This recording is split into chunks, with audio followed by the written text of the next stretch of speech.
Bien, entonces, bueno, la clase de hoy vamos a hablar sobre sepsis y shock séptico. Algunos, algunos conceptos, ¿no? Para que ustedes los guarden y los apliquen cuando tengan que ver pacientes infectados, ¿no? Entonces, un paciente infectado, un paciente con una infección X, ¿no? Bueno, digamos lo más frecuente es una infección urinaria, ¿no? Pero esto aplica para cualquier tipo de infección, ¿no? Neumonía, infección urinaria, etcétera. Ustedes tienen que definir si el paciente está séptico o no, ¿no? O sea, no es igual tratar a un paciente con una infección urinaria versus un paciente que tiene una urosepsis, por ejemplo, ¿no? O una sepsis de foco urinario, ¿no? Entonces, el manejo es distinto, ¿no? La urosepsis o sepsis de foco urinario por una pielonefritis necesita hospitalización, ¿de acuerdo?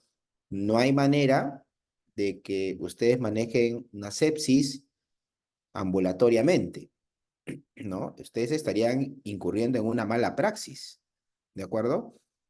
Entonces, es muy importante que ustedes definan bien qué paciente está séptico o potencialmente séptico y qué paciente tiene una infección, pero puede ser manejada de manera ambulatoria. Ahora, además de la sepsis, existe otro nivel de infección que es el shock séptico, ¿no es cierto? Que es la máxima expresión de un evento infeccioso, que es la máxima expresión de una infección, ¿no? Y como toda máxima expresión, el manejo ya no es hospitalizado, ¿no? O sea, ya no es en una sala de medicina común, ¿no? Sino el manejo de repente debe ser, no de repente, debe ser en una unidad de cuidados intensivos, ¿no? La sepsis y el shock séptico se deben manejar en una unidad de cuidados críticos.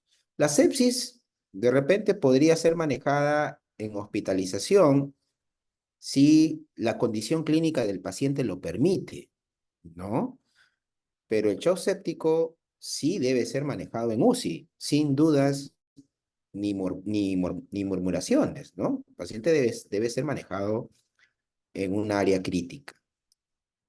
Ok, entonces dicha esta introducción, ¿no? De la importancia de la clase de hoy, entonces mi principal objetivo de la clase es que ustedes sepan definir qué paciente está en sepsis, qué paciente está en shock séptico, cómo monitorizo la sepsis y el shock séptico y qué parámetros tengo para, digamos, decir que mi paciente está yendo bien con la terapia que he instaurado, ¿no? Probablemente ustedes no manejen un shock séptico y quizás tampoco una sepsis, porque eso se maneja más en un ámbito hospitalario, de médicos especialistas, ¿no? Ustedes primeramente van a ser internos, luego médicos generales, pero es muy importante que como médicos generales sepan reconocer a un paciente séptico, porque es ahí donde ustedes van a hacer las referencias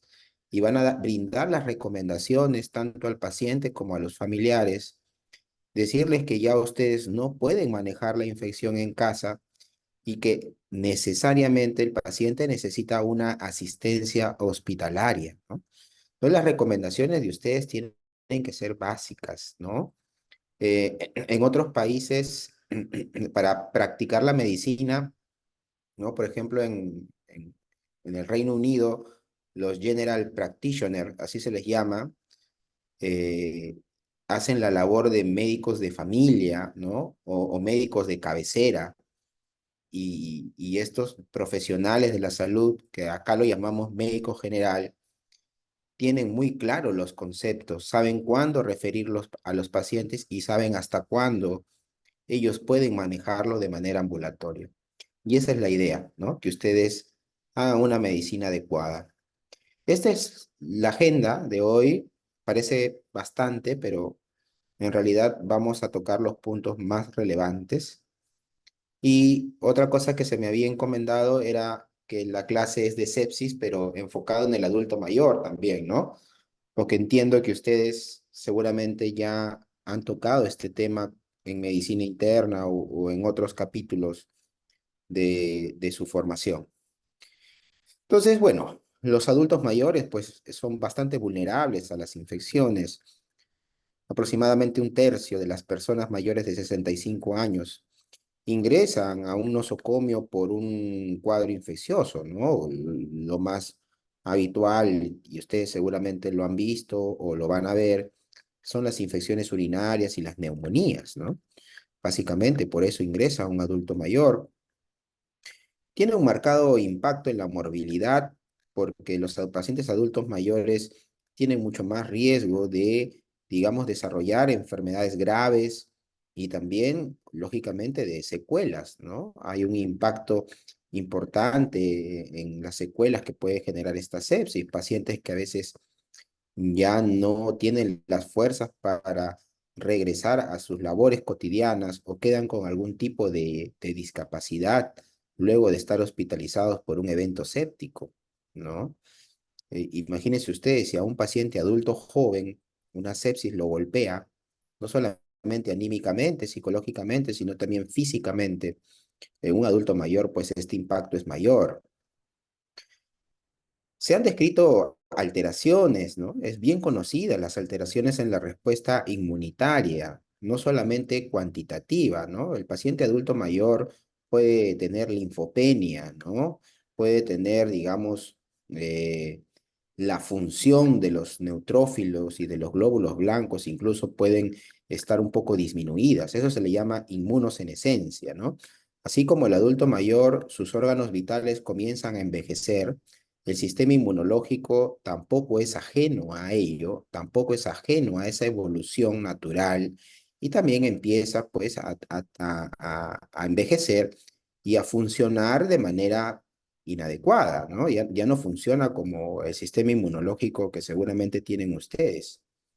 Entonces, un paciente adulto mayor es más susceptible de que los microorganismos lo invadan, ¿no? Con facilidad, tienen mayor riesgo de hacer infecciones por patógenos intracelulares, ¿no? Por ejemplo, la tuberculosis pulmonar en el adulto mayor es un problema importante, ¿no? Las infecciones fúngicas en el adulto mayor, ¿no? Son importantes, ¿no?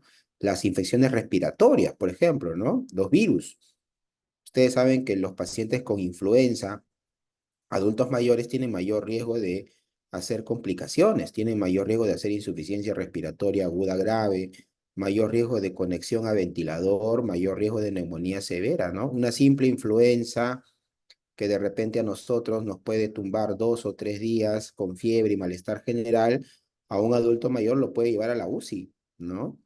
A ventilación mecánica, a soporte, ¿no? Entonces, los patógenos intracelulares en el adulto mayor, pues, cobran bastante relevancia, ¿no? También se han descrito que las vacunas, lógicamente por el sistema inmunológico, digamos, un tanto envejecido, un tanto senescente, eh, las vacunas, las respuestas de los anticuerpos a las vacunas, pues suelen ser de manera no tan efectiva, o sea, la eficacia de las vacunas en los adultos mayores no son las mismas que la vacunación en la población pediátrica o en la población adulta, ¿no? Entonces, por eso es importante que las vacunas sean, digamos, administradas en los tiempos correctos, ¿no? Por ejemplo, vacunar a una persona de 100 años o de 90 años o de 80 años no tiene mucho sentido porque la eficacia no va a ser la misma, ¿no? De repente algunos dirán, pero bueno, peor es no vacunarlo, pero yo digo, ¿cuál es la respuesta que puede tener una vacuna en una persona de 80 años? Entonces, las respuestas a las vacunas van a ser deficientes también. Entonces, hay que saber evaluar pros y contras y ver hasta qué punto podemos vacunar a esta población, ¿no? O sea, por ejemplo, con la vacuna del COVID teníamos que hacerlo, ¿no? Porque sabíamos que los adultos mayores eran vulnerables. Pero yo me refiero a vacunas como, por ejemplo, la del neumococo, vacunas contra el herpes zóster, a un paciente de 90, 80 años, la eficacia va a ser menor, lógicamente, ¿no?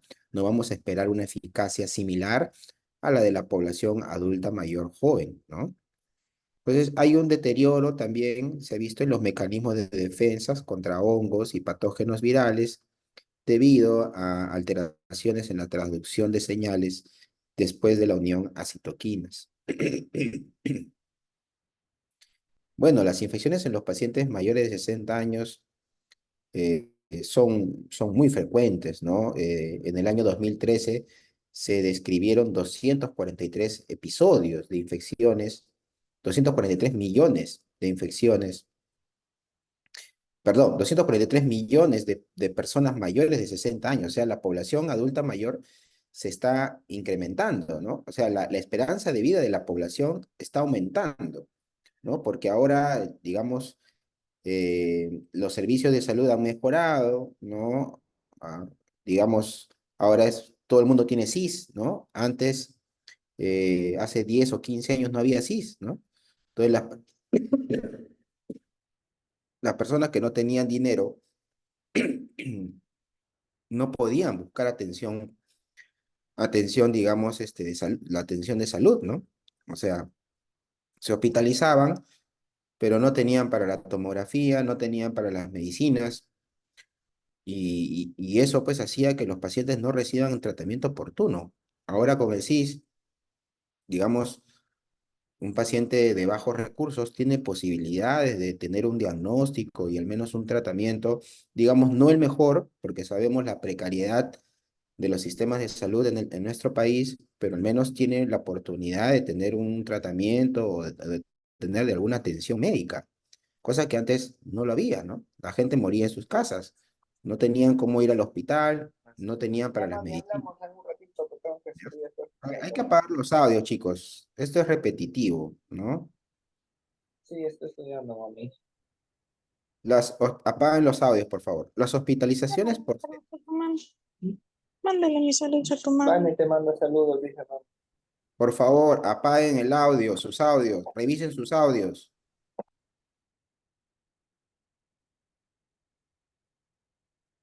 Las hospitalizaciones por sepsis e ITU se han incrementado dramáticamente, especialmente en pacientes mayores de 85 años, ¿no? Antes la esperanza de vida en el Perú era de alrededor de 65, 69 años, ¿no? Ahora la esperanza de vida ha aumentado, ¿no? Por todo lo que les vengo diciendo, ¿no? Ahora hay más capacidad, digamos, de poder acceder a un servicio de salud.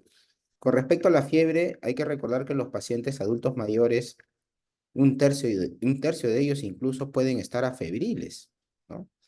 Y tener una infección aguda. Entonces, cuando ustedes me dicen, doctor, el paciente está infectado, pero no hace fiebre, el que no tenga fiebre no significa que no esté infectado, ¿de acuerdo? Entonces, los pacientes adultos mayores pueden no tener fiebre, incluso pueden ir a la emergencia por trastorno de sensorio, nada más. Un paciente que está en la emergencia, que viene por confusión, por trastorno de sensorio, mucho sueño, y eso ya puede ser un signo de sepsis, ¿de acuerdo?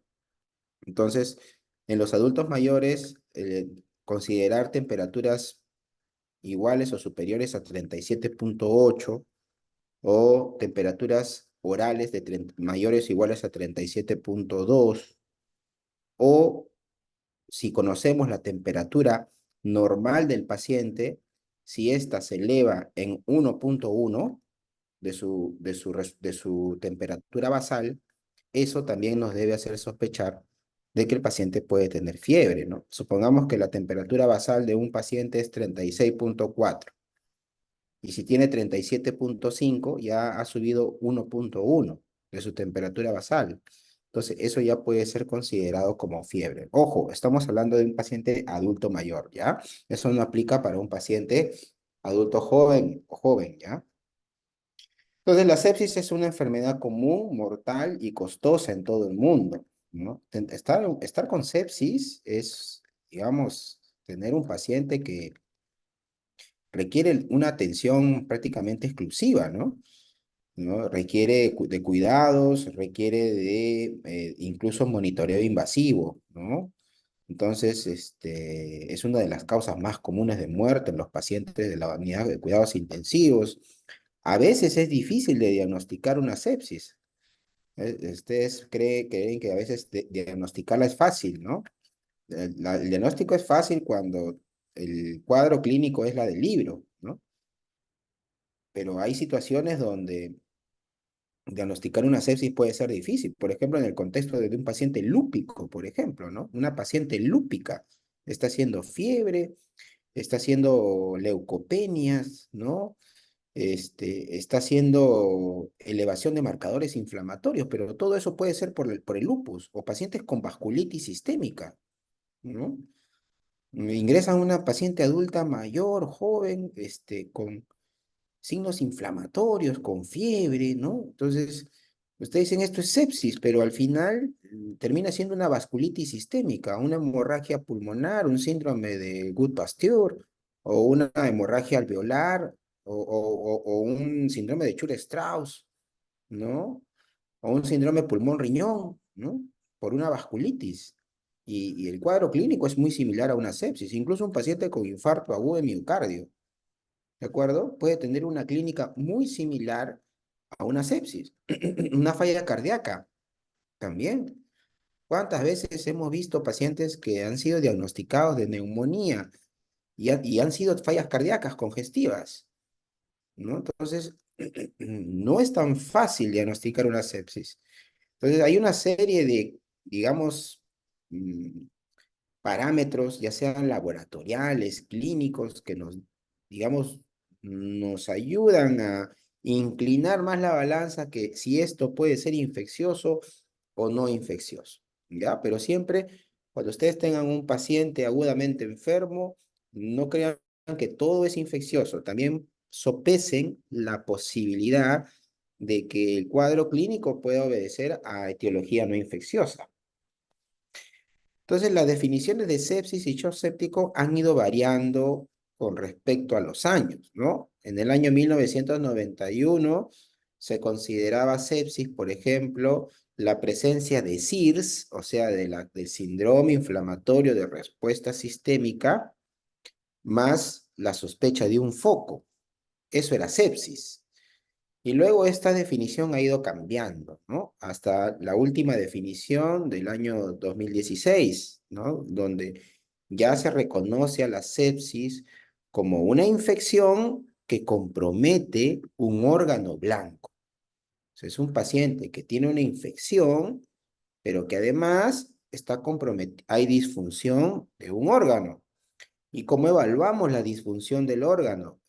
Por el score SOFA, ¿no? Que lo vamos a ver ahora más adelante.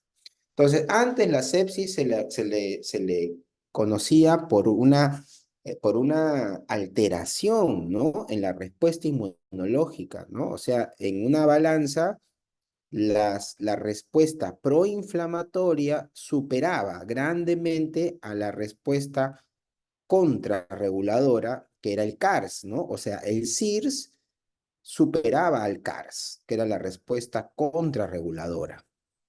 Y como el SIR superaba al CARS, lo que se evidenciaba en el paciente era una respuesta inflamatoria sistémica que se podía evidenciar por un hemograma con leucocitosis o leucopenia o con presencia de formas inmaduras o lo que llamamos abastonados o desviación izquierda, la frecuencia cardíaca mayor de 90, la frecuencia respiratoria mayor de 22 o, digamos, la temperatura, ¿no? Ya sea fiebre mayor o igual a 38 o hipotermia, ¿no?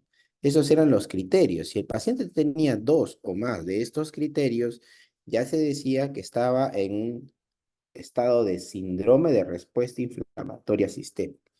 Pero lo que se ha visto en el tiempo es que no solamente la respuesta inmunológica es la que está alterada, sino que también hay vías no inmunológicas que sufren modificaciones durante la sepsis, como las vías cardiovasculares, neurológicas, autonómicas, hormonales, metabólicas y de la coagulación. Entonces, un paciente con sepsis puede empezar haciendo hipotensión, ¿no? Presión arterial de oxígeno, perdón, presión arterial sistólica comienza a disminuir a menor de 100 milímetros de mercurio, ¿no? La neurológica, el paciente puede venir con trastorno de sensorio, con encefalopatía, ¿no? La autonómica, el paciente puede venir con taquicardia o bradicardia. Hormonal, el paciente puede empezar a hacer insuficiencia suprarrenal y esto agravar el cuadro de sepsis, ocasionando shock. Metabólica, pacientes con sepsis suelen hacer hiperglicemias, ¿no? Suelen hacer disturbios, digamos, no solamente en la glucosa, sino también en la función renal. Los pacientes sépticos pueden hacer injuria renal aguda, pueden hacer alteraciones hepáticas, ¿no? Puede haber una injuria hepática también por sepsis.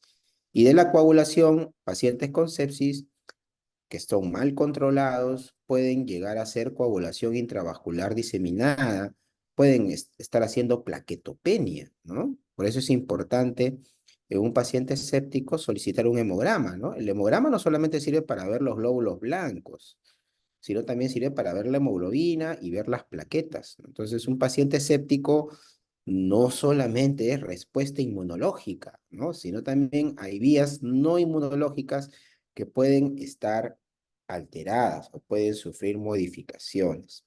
Entonces les comentaba que sepsis 1, o sea, la primera definición de sepsis, se llamaba sepsis aquella respuesta sistémica, ¿no? Aquella respuesta inflamatoria sistémica debido a una infección. Y esto es lo que seguramente ustedes han revisado, el síndrome de respuesta inflamatoria sistémica, que de estos 4 criterios se decía que si al menos el paciente tenía 2 de estos 4 criterios, se consideraba como un paciente en estado SIRS, ¿no? Esto ya no se usa mucho, ¿no? Nos ayuda, sí, nos da una idea, una imagen, ¿no? Una fotografía de lo que puede estar ocurriendo con el paciente, pero definitivamente no son los criterios de sepsis que se deben utilizar en la actualidad, porque se ha visto que hay muchos pacientes que pueden tener leucocitosis, que pueden tener frecuencias respiratorias mayor de 20, o que pueden tener incluso hasta fiebre y no ser de una causa infecciosa, ¿no? Pacientes, por ejemplo, con pancreatitis pueden hacer leucocitosis y fiebre, ¿no? Y la pancreatitis no tiene una etiología infecciosa. La pancreatitis es una enfermedad inflamatoria del páncreas. A consecuencia, pues lo más clásico es que sea de origen biliar, ¿no? Las quemaduras, por ejemplo, ¿no? Los pacientes los grandes quemados también hacen una respuesta inflamatoria sistémica y eso no es a consecuencia de una infección. Los pacientes politraumatizados también hacen SIRS y hay otras entidades que también pueden hacer SIRS y no todos los pacientes con SIRS están infectados, ¿ya?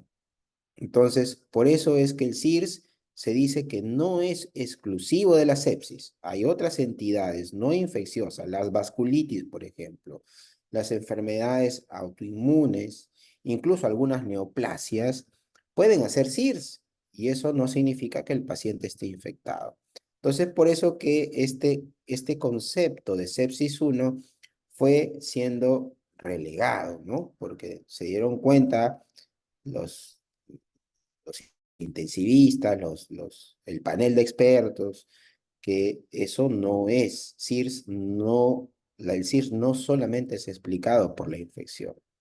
Entonces aparece un nuevo concepto del sepsis 2, que ya es un concepto un poquito más amplio, ¿no? Que lo definen como un síndrome clínico caracterizado por la presencia de una infección establecida y un síndrome de respuesta inflamatoria sistémica, pero que además del síndrome de respuesta inflamatoria sistémica, este comité de expertos amplió la lista de hallazgos clínicos y de laboratorio para facilitar la utilidad de los criterios para el médico de cabecera. O sea, el concepto de sepsis 2 toma todas estas variables.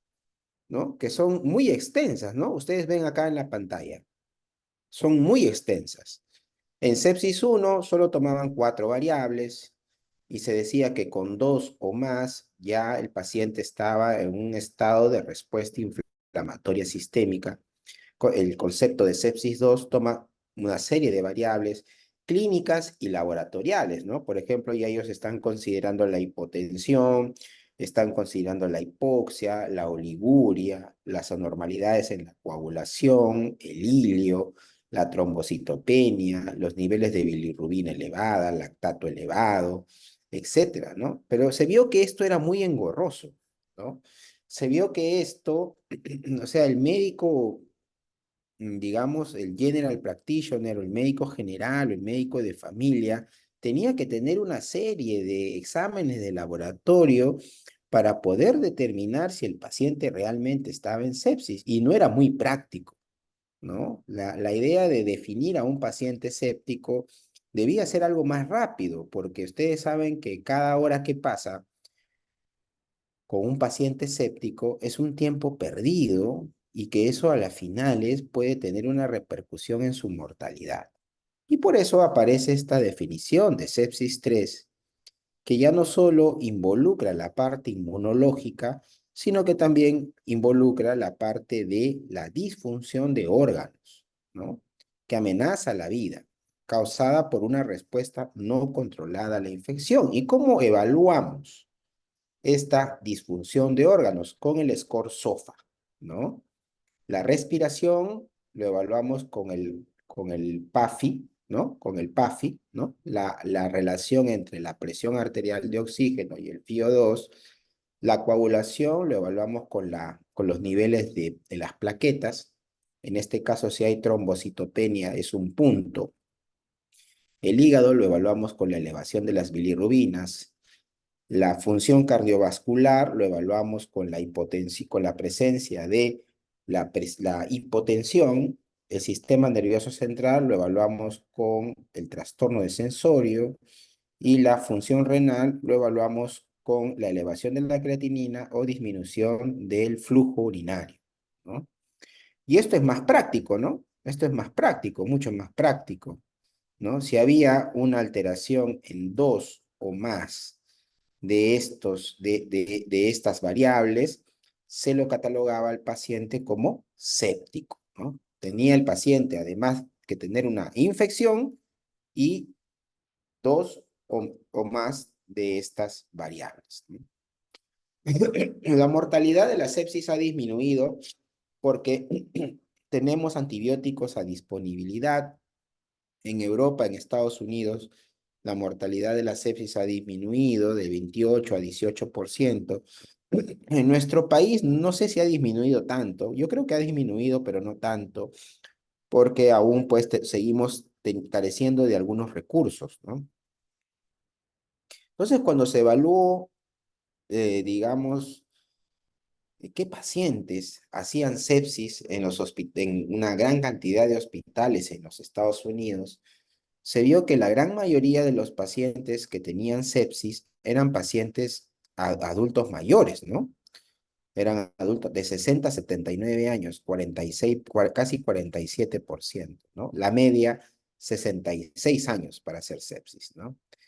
Se vio que los hombres hacían más sepsis que las mujeres, y que los pacientes sépticos tenían comorbilidades, ¿no? La comorbilidad más frecuente es la diabetes, ¿no? No por nada se dice que los pacientes diabéticos tienen mayor riesgo de infección o mayor riesgo de complicaciones, ¿no? Las enfermedades pulmonar obstructiva crónica, la enfermedad renal, la falla cardíaca, el cáncer, ¿no? Se vio que solamente el 17% de los pacientes sépticos tenían hemocultivos positivos, ¿no? Y que la media de la estancia en UCI era de aproximadamente 6.4 días. Entonces, vemos acá que la sepsis, como habíamos comentado, es más frecuente en la población adulta mayor. La comorbilidad más frecuente es la diabetes mellitus, las enfermedades pulmonares y renales también, muy de cerca, y que solamente el 17% de los pacientes sépticos tenían hemocultivos positivos. Entonces, la sepsis no solamente es una respuesta inflamatoria alterada de un proceso infeccioso, sino también es el daño de algún órgano o tejido, ¿no? Y en el sistema cardiovascular lo que se ve es un gasto cardíaco normal, pero con la resistencia vascular sistémica baja, ¿no? Por lo que hay un estado de hipoperfusión tisular. Y la hipoperfusión tisular no solamente se evalúa con el llenado capilar o con la presión arterial. Esos marcadores son muy tardíos. La hipoperfusión tisular se evalúa con el lactato, ¿no? Hay que pedir lactato sérico al paciente, ¿no? Para evaluar la hipoperfusión tisular. El endotelio también sufre alteraciones. Hay alteraciones en la microcirculación, ¿no? Vemos, este es un modelo animal en conejos, donde se ve que los pacientes sépticos pues tienen mayor vasodilatación en el sistema vascular, ¿no? Hay alteraciones también en el hígado, aumento de las bilirrubinas, ¿no? Puede haber un síndrome de dificultad respiratoria aguda porque hay disfunción en la barrera epitelial del alveolo que puede ocasionar que el alveolo se llene de agua, ¿no? De trasudado por todo este evento inflamatorio que tiene un paciente con sepsis, ¿no? Entonces, el paciente con sepsis puede tener alteraciones a varios niveles, ¿no? Alteraciones en la coagulación, encefalopatía, delirio, puede haber ARTS, ¿no? Puede haber incluso ilio, ¿no? Puede haber coagulopatías, ¿no? Disminución de las plaquetas, ¿no? La injuria renal aguda por sepsis, ¿no? Por necrosis tubular aguda, ¿no? También se ve la injuria renal aguda asociada a la sepsis aumenta la mortalidad en el paciente, ¿no? La encefalopatía que ya habíamos conversado. Y también se ha visto que los pacientes sépticos tienen una disminución en las células, ¿no? Hay una disminución de la inmunidad celular, o sea, la inmunidad celular en el paciente séptico se ve afectada. Ustedes ven acá, los pacientes sépticos tienen menores niveles de CD4 en comparación a los pacientes no sépticos y a los pacientes con algún tipo de traumatismo. Ven ustedes también aquí que los pacientes sépticos tienen niveles inferiores de CD8, niveles inferiores de CD3. Entonces, también se puede decir que la sepsis es un estado de inmunosupresión. O sea, un paciente séptico es un paciente que está hasta cierto punto inmunosuprimido. Y eso es la explicación de por qué los pacientes en la unidad de cuidados intensivos desarrollan infecciones por bacterias oportunistas, ¿no? Hay pacientes que desarrollan infecciones por enterococo, desarrollan infecciones por cándida, ¿no? Hacen candidemias, ¿no? Pueden hacer incluso infecciones por aspergillus, aspergilosis, ¿no? Pueden hacer infecciones por bacterias o por microorganismos en general que una persona digamos, que está en casa, inmunocompetente, pues no lo desarrolla, ¿no? Entonces, se ve que hay una disminución o una alteración en la inmunidad celular. Habíamos dicho que también los pacientes sépticos hacen un compromiso pulmonar y pueden hacer un ARTS, ¿no? Y esto es lo que yo les decía, ¿no? Cuando hay una infección, la infección provoca inflamación y cuando el CARS, ¿no? Regula este proceso inflamatorio, no pasa absolutamente nada, ¿no? El paciente no sufre un deterioro clínico e incluso, ¿no? Son estos pacientes que tienen una buena regulación del CARS que pueden ser manejados de manera ambulatoria. Sin embargo, hay pacientes que o sea, el balance del CARS no es adecuado, hay una pérdida en el balance entre el CIRS y el CARS, predominando el CIRS, ocasionando una disfunción inmunológica Y esta disfunción inmunológica se traduce clínicamente en el paciente con falla de múltiples órganos, injuria tisular, inmunosupresión, lo que conlleva al paciente a un estado de sepsis, de shock séptico, con cambios muchas veces irreversibles que finalmente terminan en la muerte del paciente, ¿no?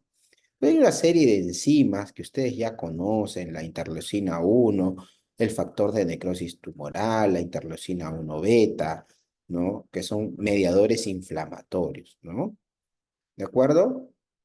Hay una serie de citoquinas que se elevan, incluso las especies reactivas de oxígeno, los radicales libres, las moléculas de adhesión, todas estas interleucinas, la interleucina 10, etcétera, se incrementan en el contexto de un paciente séptico. Entonces, el corazón también empieza a trabajar más, ¿no? Entonces, empieza a trabajar porque reconoce de que hay una vasodilatación sanguínea y el corazón empieza a bombear sangre tratando de contrarrestar ese déficit, ¿no? Entonces, este corazón también se agota y puede ocasionarse infartos, ¿no? Hay pacientes que tienen sepsis y además desarrollan infartos agudos de miocardio, ¿no? Hay muchas citocinas involucradas, ¿no? No solamente la inmunidad celular se ve afectada, sino también la inmunidad humoral. Y bueno, cuando todo esto se hace un caos, ¿no? Y predominan las sustancias inflamatorias, el paciente se encuentra en un estado de tormenta de citoquinas que justamente es la que ocasiona la injuria tisular que en algunos casos es irreversible, ¿no? Entonces, debido a todo este conocimiento de la sepsis, ya se reconoce que es un estado de emergencia, ¿no? La sepsis es una emergencia médica. Es una emergencia médica que los pacientes deben recibir asistencia en lo más pronto posible, ¿no? O sea que en una hora el paciente debe tener una medida de lactato para ver signos de hipoperfusión tisular. Los pacientes deben tener ya 2 hemocultivos, o sea, se les debe haber hecho 2 hemocultivos, se le debe haber medido el lactato. Luego de tomar los hemocultivos, ya se le debe haber administrado antibióticos. Luego de administrar los antibióticos, se debe ver si los niveles de lactato del paciente, si el paciente está hipotenso o tiene niveles de lactato mayores o iguales a 4 milimol por litro, se le debe resucitar con fluidos. Y si a pesar de la resucitación con fluidos el paciente sigue teniendo un lactato elevado o hipotensión, se debe usar vasopresores para mantener una presión arterial media mayor o igual a 65 milímetros de mercurio. ¿De acuerdo? Todo esto de acá se debe hacer en una hora, ¿ya?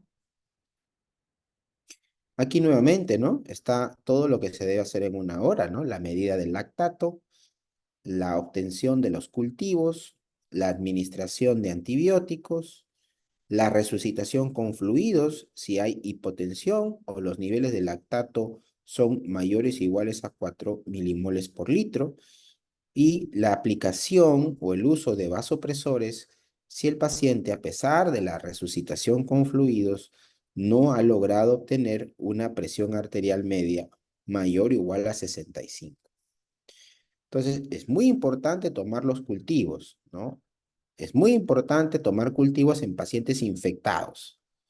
Mucho más importante y es vital tomar cultivos en pacientes sépticos o con shock séptico, ¿no? Los cultivos tienen que ser dirigidos de acuerdo al foco que estamos sospechando, ¿no? Si estamos sospechando de una infección urinaria, hay que pedir urocultivos.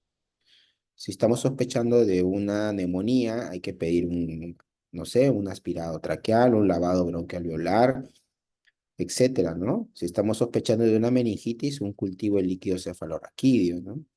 Y todo ello acompañado de hemocultivos, ¿no?